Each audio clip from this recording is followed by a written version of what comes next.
Efésios 3, capítulo 14 ao 21, amém? Por causa disto, me ponho de joelhos perante o Pai de nosso Senhor Jesus Cristo, do qual toda a família, nos céus e na terra, toma nome, para que, segundo as riquezas da sua glória, nos conceda que sejais corroborados com poder pelo seu Espírito no homem interior, para que Cristo habite pela fé nos vossos corações, a fim de, estando arraigados e fundados em amor, poderdes perfeitamente compreender com todos os santos qual seja a largura, o comprimento, a altura e a profundidade, e conhecer o amor de Cristo, que excede todo entendimento, para que sejais cheios de toda a plenitude de Deus. Ora, aquele que é poderoso para fazer tudo e muito mais abundantemente, além daquilo que pedimos ou pensamos, segundo o poder que em nós opera. A esse seja a glória na igreja por Jesus Cristo em todas as gerações, para todos sempre. Amém. Amém. Glória a Deus.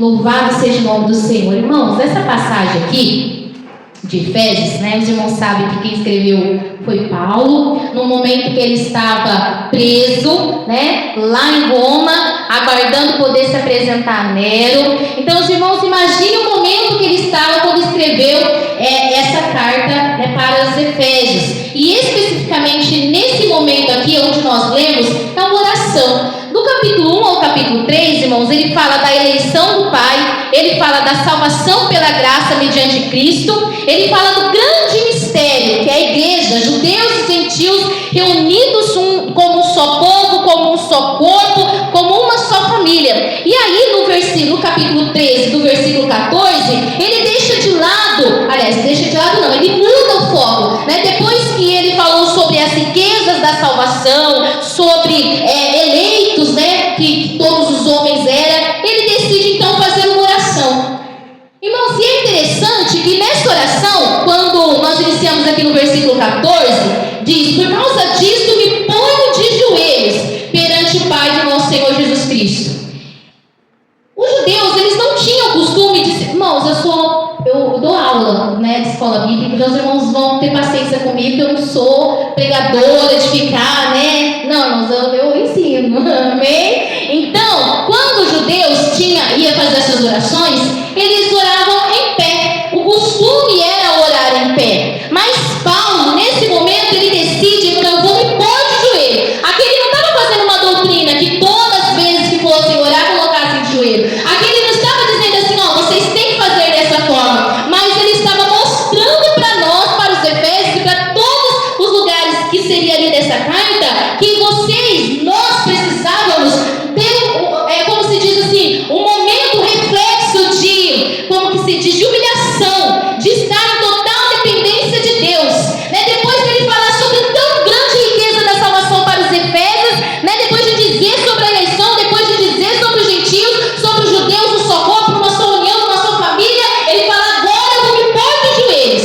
E ele tinha, irmãos, dezenas de coisas para orar. Ele tinha, por exemplo, ele estava preso, ele estava ali sem poder ver muita gente. Era autorizada as visitas ali, ele estava preso, domiciliado, né? Naquele período ali. Ele recebia algumas visitas, mas não eram todas, e tinham guardas lá na frente, né? Não era aquele momento que ele estava acorrentado nas masmorras, não. Aquele já estava um pouquinho melhor. Mesmo assim, ainda estava preso. Mas a palavra de Deus não estava presa. Paulo fez algo muito importante aqui. Além de enviar as cartas, de enviar a palavra, ele disse assim: eu posso orar, eu posso me colocar de joelhos, eu posso buscar a face de Deus por aqueles que estão lá fora. Ele não podia mais fazer as suas viagens missionárias, mas a palavra do Senhor não estava presa. Mesmo que a boca dele estivesse costurada, a língua cortada, meus irmãos, nós podemos fazer algo que ninguém pode tirar de nós, que é a oração. Por mais pressão, por mais necessidade, por mais, meu Deus, momentos que nós passamos, nós podemos orar. Nada nos impede, irmãos, de dobrar os nossos joelhos, abrir a nossa boca em espírito e em verdade e buscar a palavra do Senhor em oração e apresentar as nossas necessidades. E o que é bonito, quando ele se põe de joelhos e fala que começou a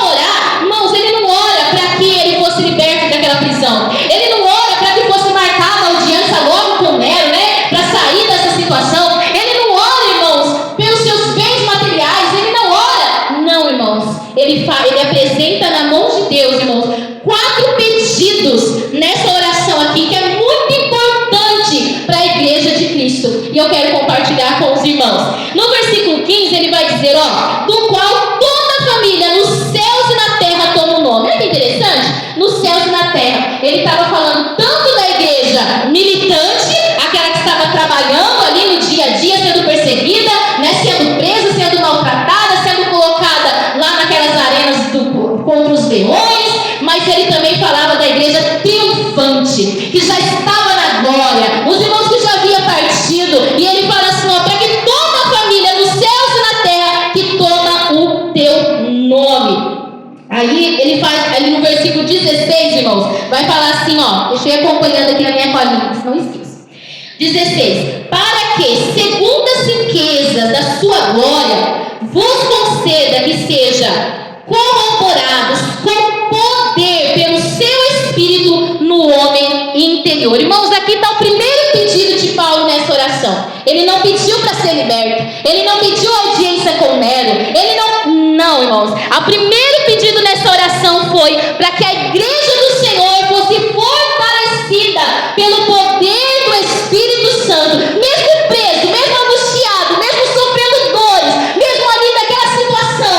O primeiro pedido na oração aqui nessa carta foi para que a igreja, os servos, fossem fortalecidos pelo poder do Espírito Santo. Irmãos, ele não pediu prosperidade, ele não pediu uma casa nova, ele pediu para que os crentes fossem fortalecidos pelo Espírito Santo, porque ele sabia bem o que ele estava pensando e o que todos iriam passar durante esse momento. Ele pede, irmãos, poder do Espírito Santo. Para quê? Para permanecer firme. Não é poder de espetáculo, irmãos, como alguns homens estavam acostumados naquela época, né? E até hoje, né? Não era poder para grandes auditórios, não era poder para carregar assim, claro, irmãos, que Deus opera e carrega multidões. O próprio Senhor Jesus fez isso, mas com espírito humilde. E aí ele fala para nós também, primeiro pedido, para que nós sejamos fortalecidos no poder do Espírito Santo, para que a gente, irmãos, possa permanecer firmes, para que a gente possa caminhar em santificação,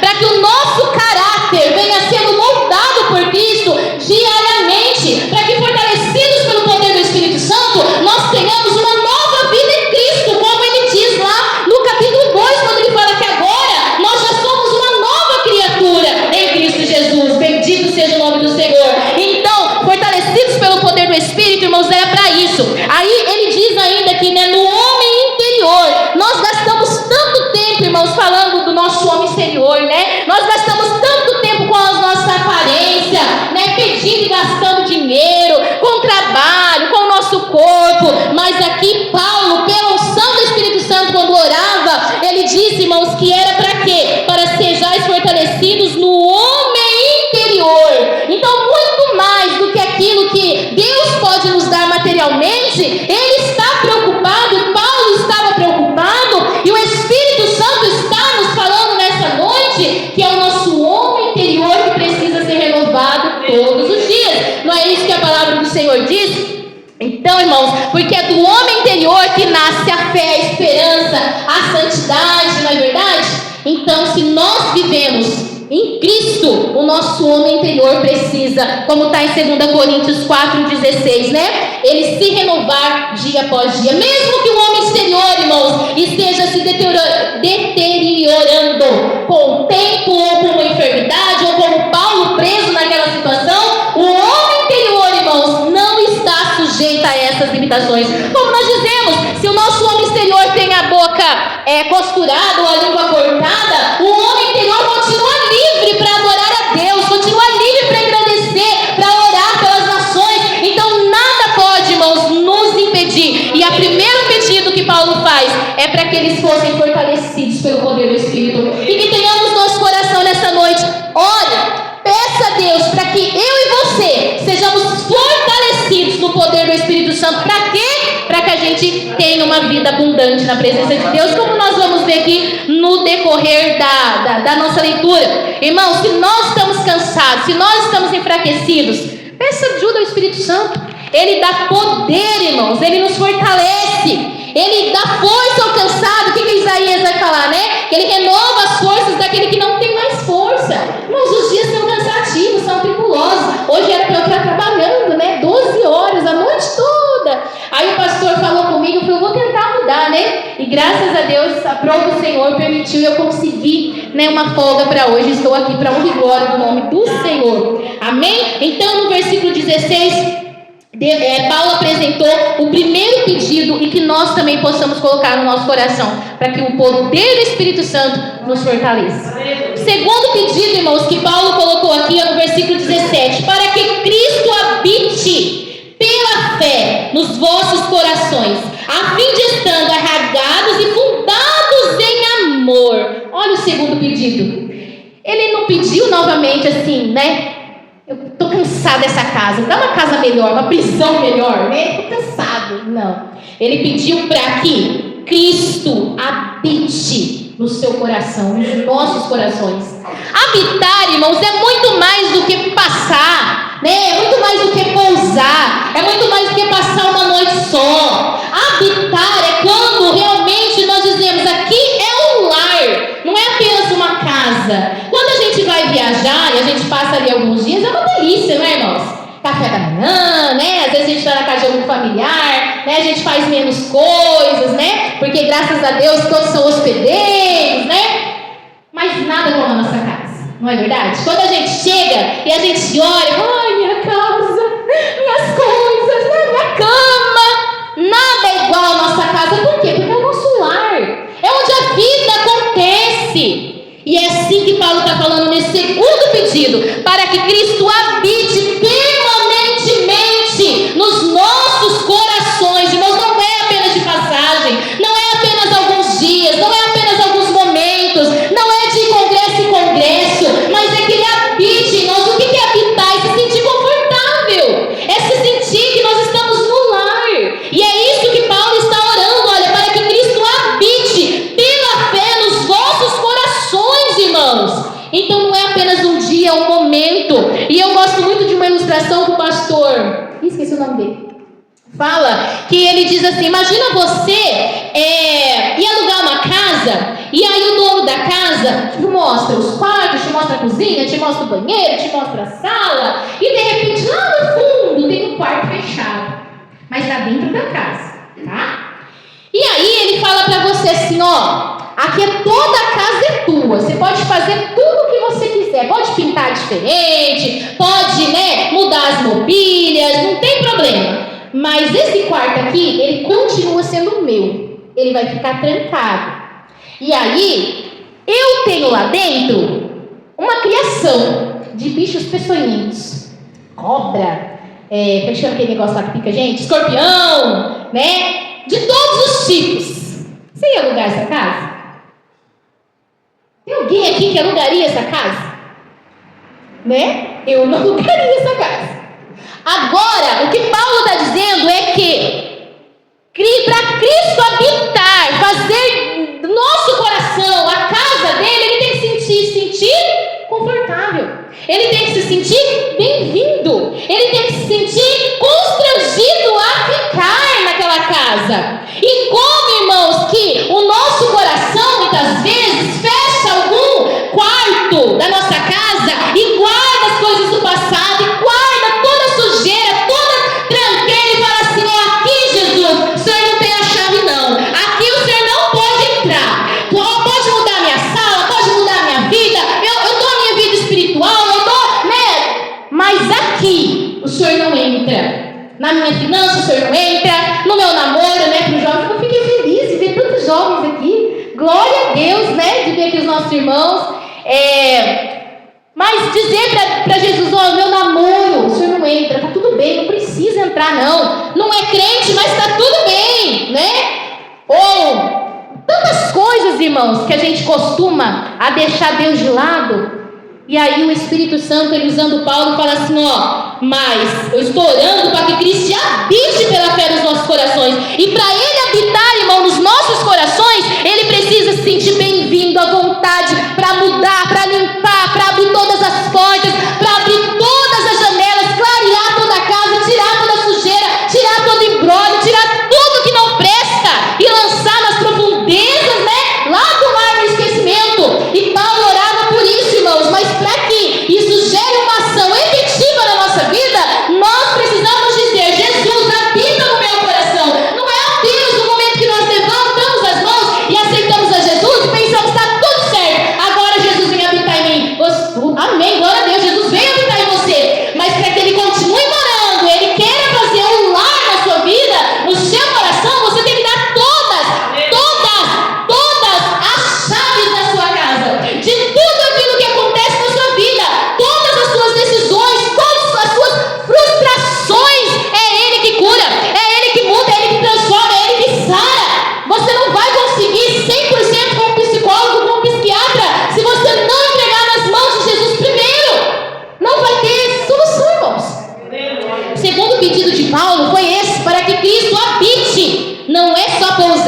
né? Que Deus dormiu lá em casa. Deus não quer só dormir, irmãos. Pode que, não sei se pode cantar, né? O pastor que sabe se pode cantar ou não. Mas Ele não quer dormir. E Ele nem dorme mesmo. Ele nem dorme mesmo, nem se cansa, nem se fadiga, não é? Ele quer, irmãos, habitar constantemente no coração do ser humano. E para isso nós temos que entregar as chaves do nosso coração. E Paulo estava orando por isso. Amém? Então, irmãos, Cristo fortalece a nossa vida através do poder do Espírito. Cristo habita para governar os nossos corações, nos santificando, nos transformando. Para quê, irmãos? Para que cada vez mais, e nós vamos ver agora aqui o versículo 17, na parte B, estando arraigados, essa tradução é bem difícil, né? Arraigados e fundados em amor. Esse é o terceiro pedido de Paulo. Então fortalece, habita para quê? Para que a gente crie raiz, para que a gente crie fundamentos, alicerces. No que, irmãos? Na prosperidade? Não. O que fala aqui? Em amor. É em amor, pastor. A raiz que o Espírito Santo está te dando poder, autoridade, mudando seu caráter, habitando na sua vida, é para que o amor de Cristo resplandeça e através da sua vida as pessoas sejam alcançadas para Ele, pelo Evangelho. E enraizados aqui, Paulo usa duas figuras, né? De uma árvore, vamos por árvore aqui, e dos alicerces de uma casa. Ele usa tanto a agricultura e a arquitetura para dizer que nós precisamos estar com raízes no amor, irmãos, sendo nutridos pelo amor, sendo nutridos. O que é o amor, irmãos? O amor é Jesus, o amor é o nosso Deus. Então, tudo isso que Paulo está orando é para que nós estivéssemos com raízes em Cristo, com fundamentos, com alicerces, para que a nossa casa não caísse no meio da caminhada, diante das tempestades, diante das situações, que a nossa árvore não se curvasse diante das tempestades, diante de tantas coisas que acontecem na nossa vida. Esse era o terceiro pedido que Paulo fazia ali nessa carta. E eu relembro os irmãos nessa noite, para que a gente também, irmãos, possamos nos fortalecer no poder do Espírito Santo, deixar Cristo habitar no nosso coração, para que nós criemos raízes e fundamentos sólidos e fortes para vencer toda a tempestade da vida. Irmãos, a vida não é fácil. Os dias são maus. Quantas coisas nós vemos acontecendo. Se nós não tivéssemos arraigados, alicerçados no amor de Deus, no amor de Cristo e no poder do Espírito Santo, nenhum de nós estaríamos aqui se não fosse Ele, se não fosse a sua graça, a sua misericórdia. Então esse é o terceiro pedido e ele nos lembra, irmãos. Assim é a vida cristã. Estamos vivendo uma geração preocupada em aparência, mas Deus está preocupado com a profundidade. Raízes, irmãos, elas são raízes pequenas, assim, para uma árvore conseguir vencer, suportar os ventos, as chuvas, as correntes, né? As enchentes, precisa ter raiz forte. Primeiro cresce para baixo, né? Para depois crescer para cima. O alicerce é feito aonde? Embaixo. Alguém vê o alicerce depois que está tudo bonito? Alguém fala, nossa, que alicerce bonito, né? A gente vê aqueles prédios e a gente fala assim, que alicerce bonito. Não, a gente olha as janelas, né? A gente olha os andares, a gente olha a pintura, né? A arquitetura. Mas ninguém fala do alicerce, a não ser que seja um pedreiro que goste muito. Fala, nossa, esse alicerce né?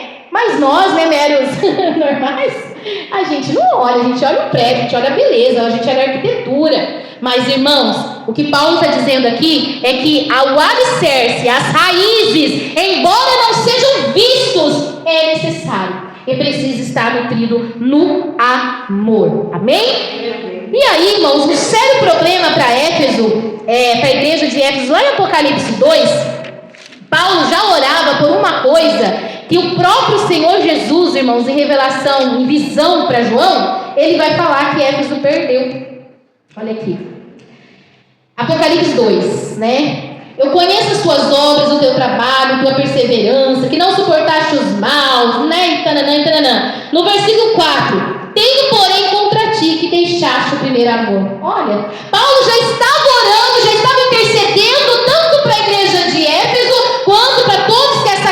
iria chegar, e o próprio Senhor Jesus, depois, em visão a João, ele vai dizer: não adiantou falar, hein? Vocês deixou o primeiro amor, vocês deixou que Cristo deixasse de habitar no vosso coração. É isso que Jesus estava falando naquela visão. E que nós, irmãos, hoje sejamos impulsionados, motivados a dizer para o Senhor Jesus: eu não vou perder o amor, porque eu vou enraizar nessa noite, eu vou criar os meus alicerces através do poder do Espírito Santo no amor de Cristo. Porque Deus, irmãos, Ele nos amou, e o amor dele é tão imenso. Aqui no versículo 18 vai dizer, para que podeis perfeitamente compreender com todos os santos qual seja a largura, comprimento, altura e profundidade. Irmãos, largura, altura, comprimento, profundidade, todas as nações, todos os povos, todas as etnias, né? A Bíblia diz nas alturas, né? Nos lugares celestiais, Cristo já nos amou. Antes de toda a eternidade, a palavra de Deus diz que Cristo já estava preparado como um cordeiro. Então esse amor é imensurável, não tem como nós mensurarmos esse amor, e é nele que nós precisamos colocar as nossas raízes e os nossos alicerces. Não é um amor humano, irmãos. O amor humano falha, as pessoas nos entristecem, as pessoas pisam no nosso calo, as pessoas falam que vai nos ajudar e não nos ajuda, fala que vai abrir uma porta, mas não abre coisa nenhuma. Mas o amor de Deus, irmãos, esse não falha para conosco. Ele mandou o seu único filho, unigênito, para nos dar a vida. Irmãos, como ele vai nos deixar indiferente com qualquer outra coisa, se o bem mais precioso que ele tem, ele nos deu, né, em resgate. Nos deu não, ele deu em resgate, né, por nós. Então é isso. Aí, irmãos, pra gente encerrar aqui, que já são 5:09, eu gosto de ser obediente, porque eu gosto de voltar, né? Tem que ser obediente. O versículo 19 vai dizer assim, e conhecer o amor de Cristo que excede todo entendimento, para que sejais cheios de toda a plenitude de Deus. O quarto pedido, irmãos, de Paulo para Deus nessa oração, é para que nós tivéssemos a plenitude do poder de Deus, sejamos cheios da plenitude de Deus. Ele não estava dizendo para nós assim. E outra coisa aqui diz, conhecer o amor de Cristo. Esse conhecer, irmãos, é ter relacionamento. Antes ele fala compreender o amor, e é incompreensível, ele já diz. E depois ele diz, e conhecer o amor. Eu só conheço a irmã Késia se eu andar com ela. Eu não sei o que ela gosta de comer, mas o pastor Ailton sabe, né? Não é verdade? Eu não sei o que ela gosta, quais os lugares que ela gosta de ir, mas o pastor Ailton sabe. É relacionamento. Paulo está dizendo assim, conhecer o amor de Cristo é se relacionar, é viver, é andar. Para quê? Para que fosse cheio da plenitude do Espírito Santo. Ele não estava dizendo que nós teríamos os atributos de Deus, eterno, soberano, todo-poderoso. Não. Que seríamos cheios, irmãos, da presença dele. Que seríamos cheios do poder do Espírito Santo nas nossas vidas. Que seríamos cheios de poder para vencer, irmãos, as artimanhas do inimigo e tudo aquilo que se apresenta contra nossas vidas. Significa que nós teríamos maturidade espiritual quando Cristo controlasse completamente a nossa casa, a nossa vida, os nossos relacionamentos. E aí hoje o Espírito ele pergunta para você: você está querendo viver essa plenitude? Quer ser cheio do poder de Deus? Quer que essa oração de Paulo faça sentido na minha e na sua vida? Se quiser, Deus está aqui, irmãos, para enraizar as nossas raízes, alicerçar os nossos alicerces, mais ainda, e completar a obra que Ele começou. Eu sei que cada um de nós aqui, irmãos, já somos salvos em Cristo Jesus, eu acredito, né? Não sei se tem alguém que ainda não aceitou Jesus, mas nós estamos num processo de santificação.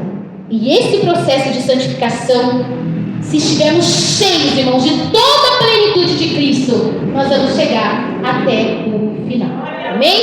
Esse foi o quarto pedido que Paulo falou. E a verdadeira plenitude, irmãos, não é apenas sentir algo, não, mas é viver como Cristo viveu, é amar como Cristo amou, é obedecer como Ele obedeceu. Quanto mais cheios de Deus, irmãos, vai ter menos espaço para o orgulho, para a altivez, para o pecado, né? Quanto mais cheios de Deus, quanto mais quartos da nossa casa nós dermos para Ele, menos do mundo nós vamos ter na nossa vida. Então, que o Espírito Santo hoje fale ao meu e ao seu coração. E para a gente encerrar aqui, 2 minutos. Ora, aquele que é poderoso para fazer tudo muito mais abundante, além daquilo que pedimos ou pensamos, segundo o poder que nos impera, para a glória de Cristo. Tudo isso que eu falei, irmãos, esses 4 pedidos que Paulo orou e pediu a Deus, tudo isso era para finalizar, para que Cristo fosse glorificado na igreja. Para que Cristo fosse glorificado na nossa vida. Para que as pessoas olhem para nós e vejam Cristo. Que as pessoas olhem para nós e vejam o Evangelho. Que as pessoas olhem para nós e vejam que o caráter de Cristo está sendo formado e moldado. E nós podemos então mostrar Cristo a esse mundo através de nós. Essa oração era para isso. E que o Espírito Santo, irmãos, fale ao meu e ao seu coração. E que tudo isso que nós falamos, para que Ele dê abundante mais daquilo que pedimos ou pensamos, segundo o poder que nos opera. Se a gente fizer obedecer e receber esses 4 pedidos que Paulo fez a Deus e deixou escrito para nós, irmãos, muito mais daquilo que nós pedimos, daquilo que nós pensamos, porque o nosso coração vai estar alinhado com o coração de Deus. Os nossos pedidos, os nossos pensamentos vão estar alinhados com os pensamentos de Deus, com a vontade de Deus, e aí o poder dele, irmãos, só tem que se aperfeiçoar na nossa vida. Amém? Essa é a palavra que o Senhor colocou no meu coração.